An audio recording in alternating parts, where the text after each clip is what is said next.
네, 오늘 우리에게 주신 하나님의 말씀은 민수기 14장 1절부터 10절까지의 말씀입니다. 민수기 14장 1절에서 10절 말씀입니다. 저와 여러분이 한 절씩 교독하고 마지막 10절은 함께 합독하도록 하겠습니다. 제가 먼저 1절 읽겠습니다.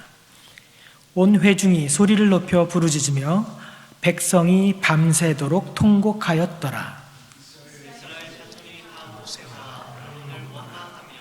온 회중이 그들에게 이르되 우리가 애굽 땅에서 죽었거나 이 광야에서 죽었으면 좋았을 것을 어찌하여 여호와가 우리를 그 땅으로 인도하여 칼로 쓰러지게 하려 하는가? 우리 처자가 사로잡히리니 애굽으로 돌아가는 것이 낫지 아니하랴.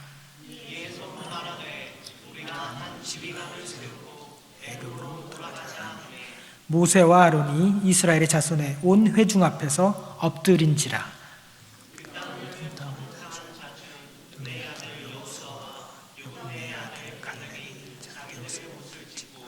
이스라엘 자손의 온 회중에게 말하여 이르되 우리가 두루 다니며 정탐한 땅은 심히 아름다운 땅이라.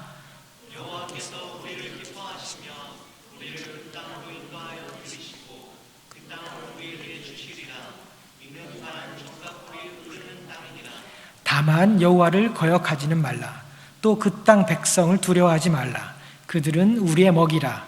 그들의 보호자는 그들에게서 떠났고 여호와는 우리와 함께 하시느니라. 그들을 두려워하지 말라 하나 다 같이 온 회중이 그들을 돌로 치려 하는데 그때 여호와의 영광이 회막에서 이스라엘 모든 자손에게 나타나시니라. 아멘. 먼저 기도하겠습니다. 하나님, 다시 한번 하나님의 말씀을 붙잡고 이 단위에 섭니다. 지금은 하나님의 시간이 오니 하나님께서 역사하시고 말씀하여 주시옵소서. 이 시간은 주님의 시간입니다. 주님만 홀로 영광받아 주시옵소서. 예수님의 이름으로 기도합니다. 아멘. 민수기 14장 오늘 읽은 우리의 본문은 12명의 정탐꾼이 40일 동안 정탐하고 돌아온 뒤 온 회중 앞에서 보고를 하자 온 회중이 어떻게 반응하였는지를 상세하게 기록하고 있습니다. 우리가 다 아는 바와 같이 10명과 2사람, 두 그룹으로 나뉘어서 한편은 올라가서 그 땅을 취하자, 그리고 다른 한편 우리는 능히 올라가서 그 백성을 치지 못하리라. 왜냐하면 그들은 우리보다 강하니라. 10명의 정탐꾼들은 우리가 그 백성을 치지 못하리라. 왜냐하면 거기서 본 모든 백성은, 거주민은 신장이 장대하고 네피림 후손인 아낙 자손의 거인들, 그러니까 우리가 우리를 봤을 때 메뚜기 같아 보이니 그들 눈에도 우리는 메뚜기 같아 보이니 우리는 결코 그들을 이기지 못하리라. 그 백성을 치지 못하리라. 이렇게 고백하였습니다. 전후 관계가 명확합니다. 정탐을 해서 그들의 눈으로 직접 보고 비교해 봤더니 가능성이 전혀 없다는 것이죠. 아주 이성적인 판단입니다. 갈렙은 어떻게 보고를 했나요? 올라가서 그 땅을 취하자, 능히 이기리라. 그런데 이 판단의 근거는 13장에서 나오지 않습니다. 능히 이기리라. 왜냐하면 이러하기 때문에 우리가 이길 수 있다. 이렇게 판단의 근거가 나와야 되는데 13장에선 갈렙이 아무런 판단의 근거를 제시하고 있지 않았습니다. 왜 이유도 없이 근거도 없이 무작정 올라가서 땅을 취하자라고 했을까요? 제가 만약에 그 자리에 있었다 할지라도 10명의 정탐꾼들이 우리는 그들에 비하면 신장이 작고, 저를 얘기하는 게 아닙니다. 상대적으로 비교해 봤을 때 아낙 자손 그 거인들에 비교하면 우리는 너무 약하고 초라해 보이니 우리는 이길 수가 없다. 저도 그들의 의견에 동의를 했을 겁니다. 그리고 오늘 본문 14장 1절이 나오죠. 밤새도록 온 회중이 소리 높여 부르짖어 통곡하였더라. 지금 우리가 객관적으로 봤을 때 지금은 통곡할 시간이 아니라 온 회중이 밤새도록 기도할 시간인데 통곡했다고 합니다. 그놈의 메뚜기 같아 보이는 것 같아서. 10명의 정탐꾼들의 그 보고를 듣고 난 후에 이스라엘의 반응은 아이고 우린 죽었구나, 가능성이 없구나. 어른부터 남녀노소를 불구하고 온 회중이 밤새도록 통곡했다고 1절은 고백합니다. 아시는 바와 같이 어른 장정만 60만 명이 넘습니다. 다 합하면 200만 명이 넘는 사람이라고 하죠. 얼마나 200만 명이 우는 소리가 얼마나 컸을까요? 근데 사실 성경을 자세히 보면 이 이스라엘 백성은 툭하면 우는 민족이었습니다. 민수기 11장 4절에 보면요, 이스라엘 백성이 또 울었다고 나옵니다. 왜 울었는지 아십니까? 고기 먹고 싶어서. 이제 매일같이 하나님이 주시는 만나만 지겹게 먹었더니 이제 애굽 땅에서 그 뜨거운 가마 앞에서 우리가 값없이 거저 먹었던 고기 생각이 났다는 겁니다. 그래서 그 자리에서도 남녀노소를 불구하고 다 같이 고기 먹고 싶다고 울었습니다. 그 다음에 어떤 일이 일어났죠? 그 투정을 하나님께서 다 들으시고 이렇게 말씀하셨습니다. 이제 고기 먹을 준비를 하라. 어떤 준비? 너희 몸을 거룩히 하여 내일 고기 먹을 준비를 하라 하고 말씀하셨어요. 고민해 봤습니다. 왜 고기를 먹는데 거룩하게 몸을 준비해야 될지. 그러면서 하나님께서 뭐라고 하셨냐면요, 내가 하루, 이틀, 닷새, 열흘, 수문안이 아니라 너희들이 냄새도 싫어하기까지 지겹도록 한 달 동안 먹게 하겠다고 말씀하셨습니다. 자꾸 웃음이 나는데 죄송합니다. 그 상황을 생각해 보니까 어린아이, 사실 저도 고기를 되게 좋아합니다. 한 일주일만 고기 안 먹으면 저도 지나가다가 냄새만 나도 와 오늘은 땡기는데 하는 그런 사람이거든요. 저도 같이 울었을 겁니다. 고기 달라고. 모세가 여기서 뭐라고 하냐면요, 아이고 주여, 나랑 같이 있는 이 사람들이 60만입니다. 어디서 이 사람들을 먹일 고기를 낳겠습니까? 양을, 소를 잡은들 족하겠습니까? 바다의 모든 생선, 고기를 잡아도 부족하지 않겠습니까? 이렇게 물어봤습니다. 그때 아주 유명한 말이 나옵니다. 혹시 개그맨 이휘재 혹시 아시나요? 이휘재가 뭐로 유명하죠? 롱다리. 이휘재 롱다리, 저는 쇼다리. 예. 여기서 여호와께서 이렇게 말씀하셨어요. 여호와가 쇼다리냐, 여호와가 쇼팔이냐, 여호와의 손이 짧으냐, 내가 이제 내 말이 내게 응하는지 여부를 보리라 라고 말씀하시고, 정말로 그날 다음날 메추라기가 여호와의 바람에 의해서 엄청나게 많이 떨어졌습니다. 만나는 한 사람당 5오멜씩 거뒀다고 나왔는데, 이 메추라기는요, 적게 거둔 사람이 10호멜을 거두어서 진영 4변에 펴두고 그들이 고기를 씹어 먹어서 고기가 아직 이빨 사이에 있을 때 여호와께서 백성에게 진노하사 아주 큰 재앙을 치셔서 그곳의 이름을 탐욕의 무덤이라고 불리고 기브롯 핫다와라고 명명하였습니다. 툭하면 목마르다고 울고 고기 먹고 싶다고 울고, 그럴 때마다 하나님은 외면치 않으시고 마라의 쓴물을 단물로 바꿔주셨고 바위에서도 물을 내주셨고 또 만나와 메추라기로 하나님께서 신이 입히시고 먹이셨습니다. 출애굽을 시작해서 하루도 빠지지 않고 매일매일 일용할 양식인 만나를 먹으면서도 하나님을 의심하고 원망하고 불순종했던 이스라엘, 결국 그 약속의 땅 가나안을 눈앞에 놓고서도 우리는 그들에 비하면 메뚜기니까 그 백성을 이기지 못하리라 하면서 밤새도록 통곡하면서 울었다는 겁니다.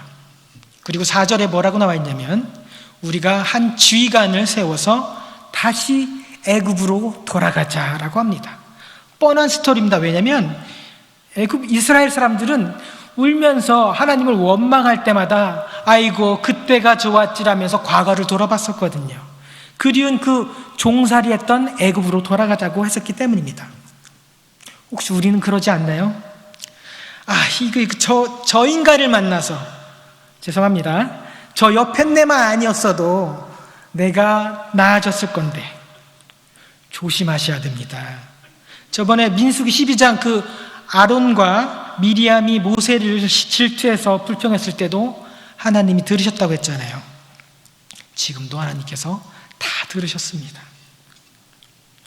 이때 성난 온 회중을 납두고 모세와 아론은 바짝 긴장하여서 어쩔 줄 몰라서 바닥에 엎드렸다라고 성경은 말을 합니다.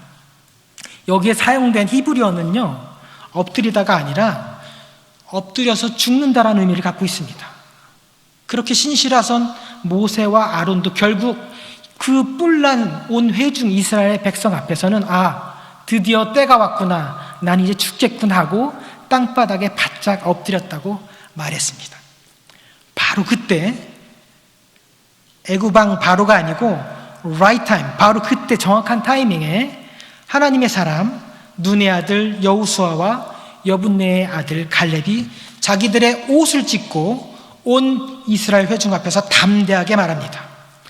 우리가 정탐한 이 땅은 심히 아름다운 땅입니다.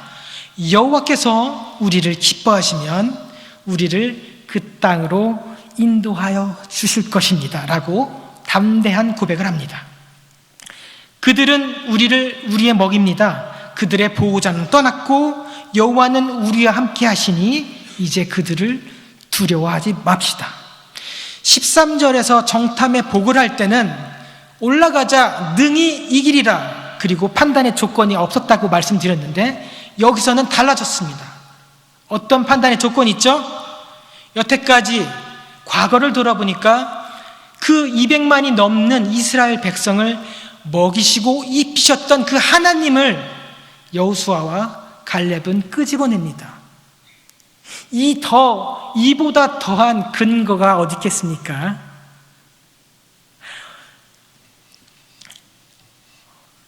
지금껏 우리를 보호하시고 지금껏 우리를 입히시고 심지어 광야 40년 동안 그들이 입고 신었던 신발과 옷이 해지지 않았다고 성경에 기록되고 있잖아요.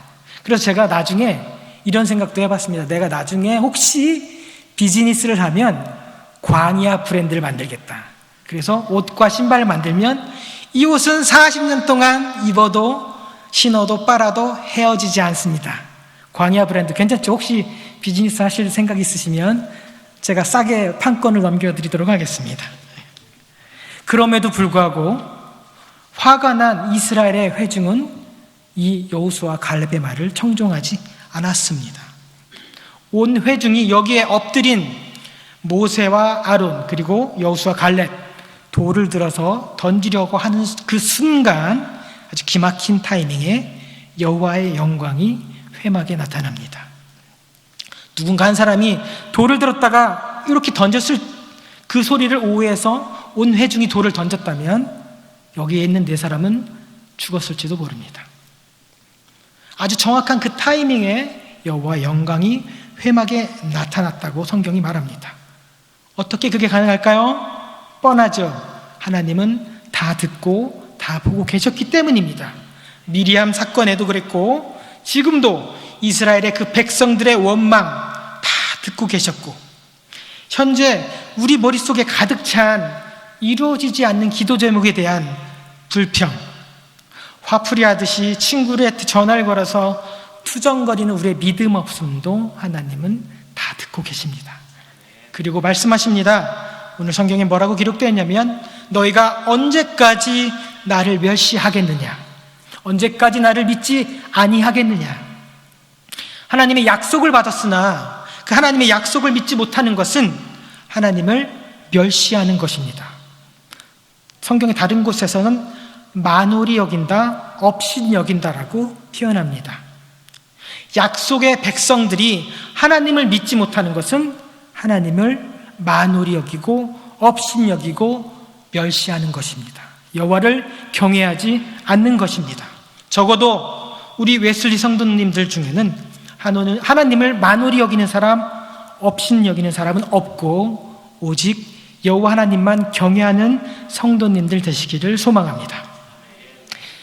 오늘 제목, 여호와께서 우리를 기뻐하시면, 이 제목을 어떻게 해석해야 될까 많은 고민을 해봤습니다. 질문을 바꿔서 우리가 하나님을 기뻐하시는 일을 하면 하나님도 우리를 기뻐하실까? 지금 우리가 서 있는 이 길을 하나님이 기뻐하고 계실까? 잠시만요.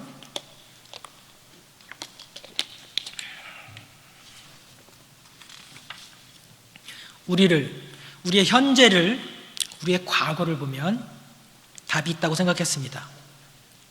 내가 서 있는 이 길, 하나님이 기뻐하는 길이신지, 우리가 가고 있는 이 길이 하나님이 기뻐하시는 길인지, 혹시 우리가 포기한다면 하나님이 기뻐하실까? 우리가 앞으로 나아간다면 하나님이 기뻐하실까? 결국 하나님이 기뻐하시는 것은 하나님의 말씀에 순종하는 것입니다. 우리가 여호와의 말씀에 순종한다면 우리를 그 땅으로 인도하여 들이시고 그 땅을 우리에게 주시리라. 순종이 답인 것입니다. 그런데 어떤 말씀에 순종해야 되는가가 문제겠죠. 그것은 바로 약속의 말씀입니다. 우리가 약속의 말씀 하면 바로 우리가 갖고 있는 저쪽 책상에서 먼지가 가득 쌓여 있는 성경책이라고 생각하시면 됩니다. 오늘 읽지는 않았지만 이런 이유 있는 여호수아와 갈렙의 주장에도 불구하고 이스라엘 백성들은 여호와의 말씀에 순종하지 않은 결과로 인해서 40일의 정탐 기간을 1년을 하루로 쳐서 40년 동안 광야를 유리하는, 방황하는 떠돌이 신세가 됩니다.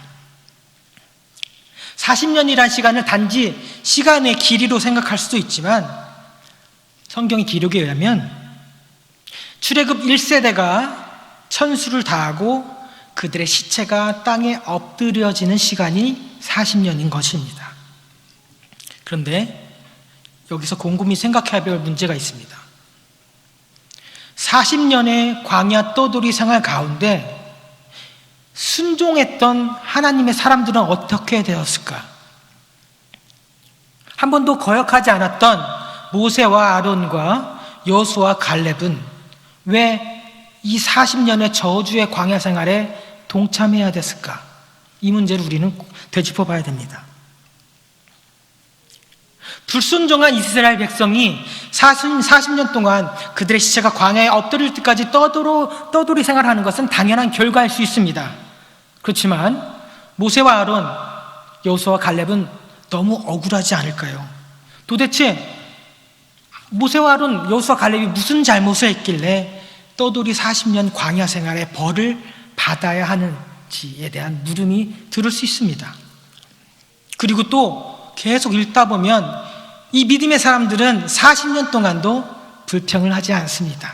그들의 잘못이 아닌데도 불구하고 불평을 하지 않습니다.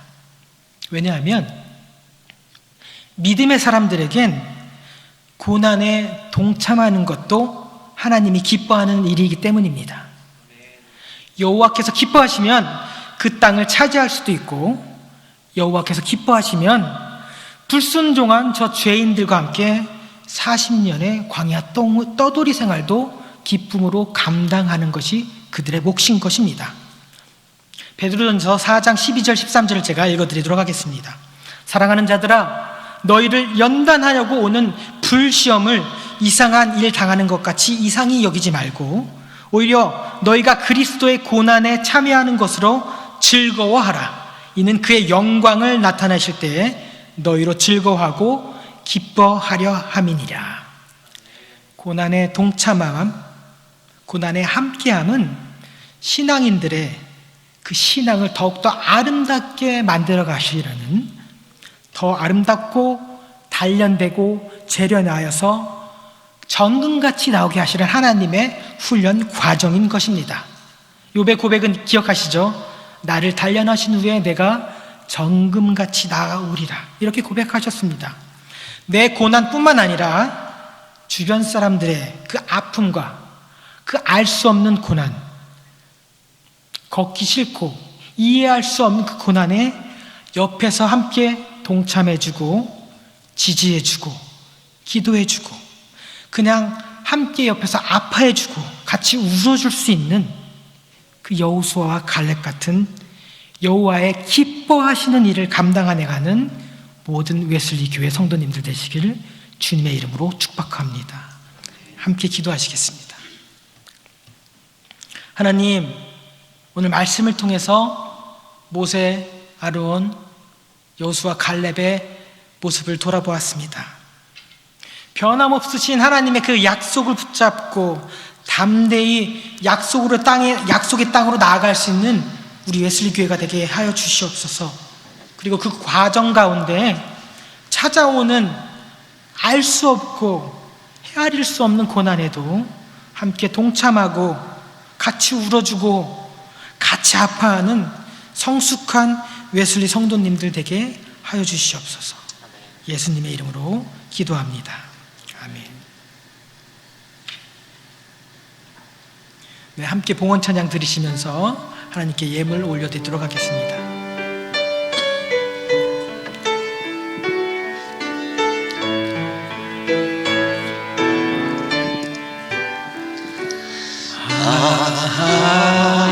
하나님의 은혜로 있을 때 없는 자 왜 구속하여 주는지 난 알 수 없도다. 내가 믿고 또 의지하는 내 모든 영병 하시는 주님 늘 보호해 주실 것을 나는 확실히 아네. 왜 내게 구세 믿음과 또 복을 주셔서 내 마음이 항상 편한지 난 알 수 없도다. 내가 믿고 또 의지하는 내 모든 영병 하시는 주님 늘 보호해 주실 것을 나는 확실히 아네. 왜 내게 성령 주셔서 내 마음을 감동해 주 예수 믿게 하는지 난 알 수 없도다. 내가 믿고 또 의지하는 내 모든 영병 하시는 주님 늘 보호해 주실 것을 나는 확실히 아네. 주 언제 강림하실지 옥밤에 온낮에 또 주님 만나 그날도 난 알 수 없도다.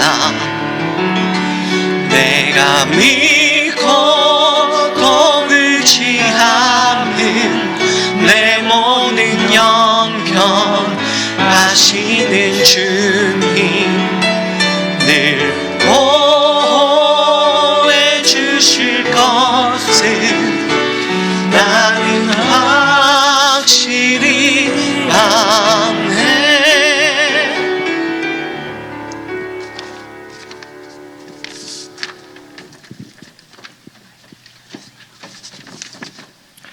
하나님, 우리가 알 수 있는 것은 아무것도 없습니다. 그렇지만 그 과정 가운데, 고난 가운데서도 하나님을 기억하며 하나님께 우리 삶의 일부를 드립니다. 우리의 시간을 드립니다. 우리의 전부를 이 시간 올려드립니다. 받아주시고 하나님의 나라 위에, 하나님의 교회 위에 이 웨슬리 교회가 든든히 서갈 수 있도록 하나님 사용하여 주시옵소서.